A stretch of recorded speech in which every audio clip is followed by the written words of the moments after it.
My name is Richard Mosby, but a lot of people call me Dick. Today, this is our third installment of To Be or Not to Be, presented by ENN. I have here great neurologist and philosopher, Dr. Tangapalli. On my right, I have best-selling author and well-known lawyer, Dr. Julio Jones. And today, we are here to talk about the case of Hamlet. One compiled of love, revenge, and death. During this case, Hamlet had once said, "Frailty thy name is woman."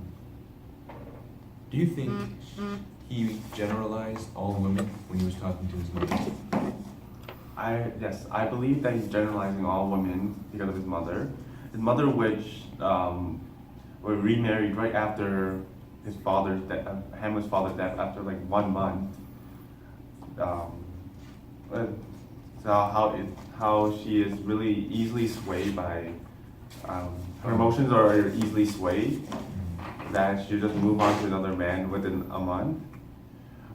So without a king, Gertrude will have the queen would have no power.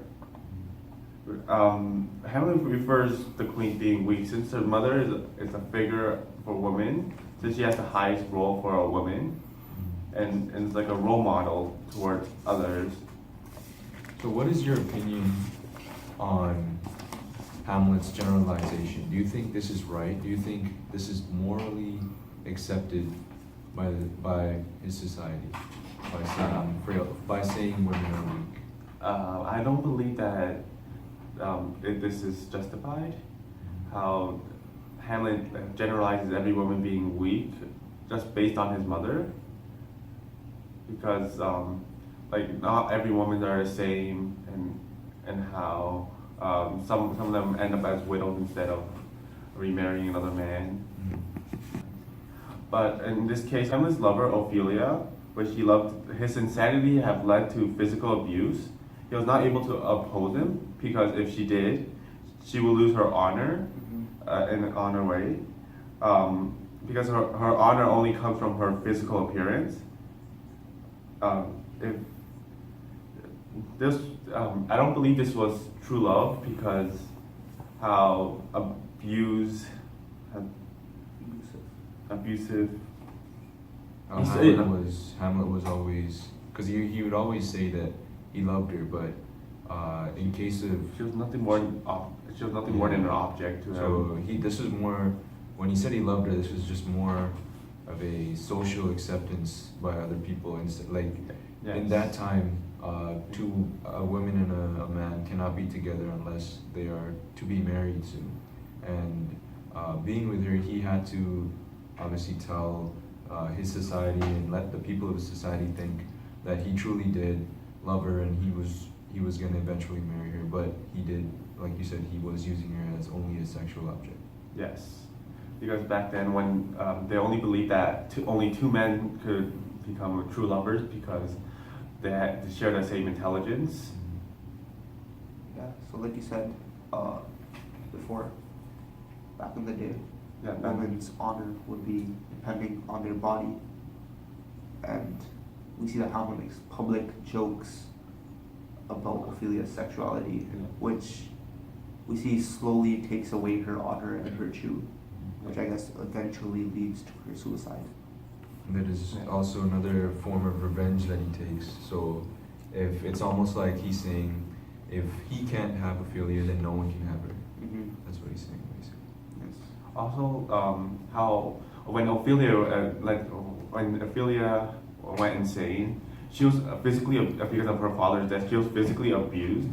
As in Hamlet went insane, they actually did nothing to him because he was a man. Well, Dick, I have a question for you. Yes, Dr. Tango. So in this case, we see that women are seen as weak and powerless. And in fact, as I can quote, one time Hamlet says, "Women are as chaste as ice and as pure as snow." What do you think about this? I think Hamlet is referring to the physical state of ice and snow compared to water. So water is very flowing and it's free to flow, and It's very it has so much liberty in terms of physical state. But ice and snow, it's contained, it's controlled. Nature has made sure that ice can't flow down a river. It's stuck like that.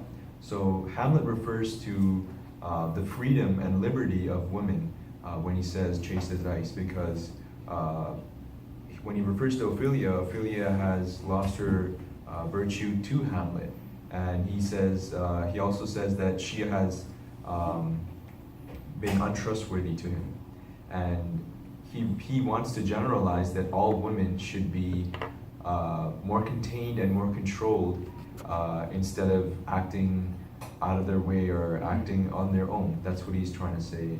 Well, water is something that we see in emotions, such as tears and sorrow. What do you think about this? And what do you think Hamlet meant? Do you think he related to emotions? I feel like when he mentioned snow and ice, he's talking about water, and he's talking about how he shed so much tears due to his loss. Let's head over to our forensic investigator on this case, Natusha, all the way down in New York. Hi, how are you? Welcome back to ENN. So today we have Michelle here with us. So Michelle, what do you think? Should murder be the answer to all the revenge? No, because two wrongs don't make a right. Isaiah, what do you think? Do you think revenge is the right answer to all the murders? Yes, I think it does. Wow, why do you think so? Because two wrongs do make a right. Can you elaborate on that?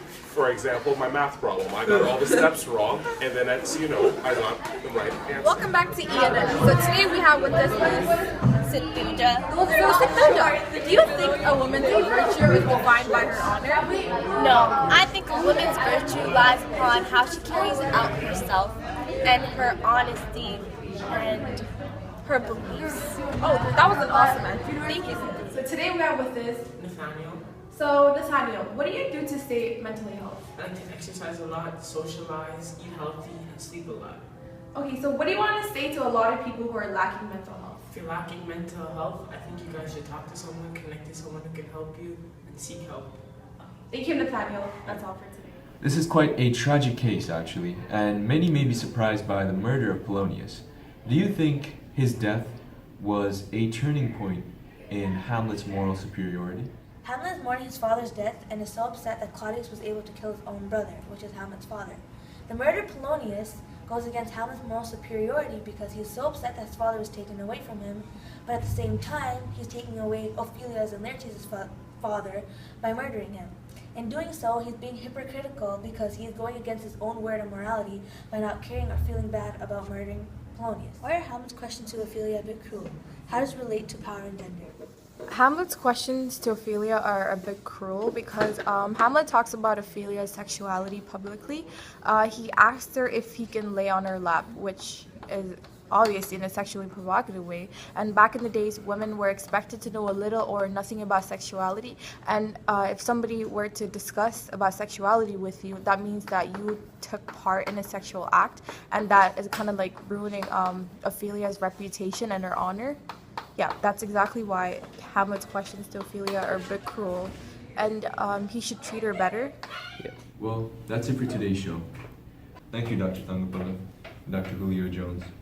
To be or not to be, that really is the question. I'm your host, Dick Mosby, signing off. And to all those gooses out there, keep on chasing.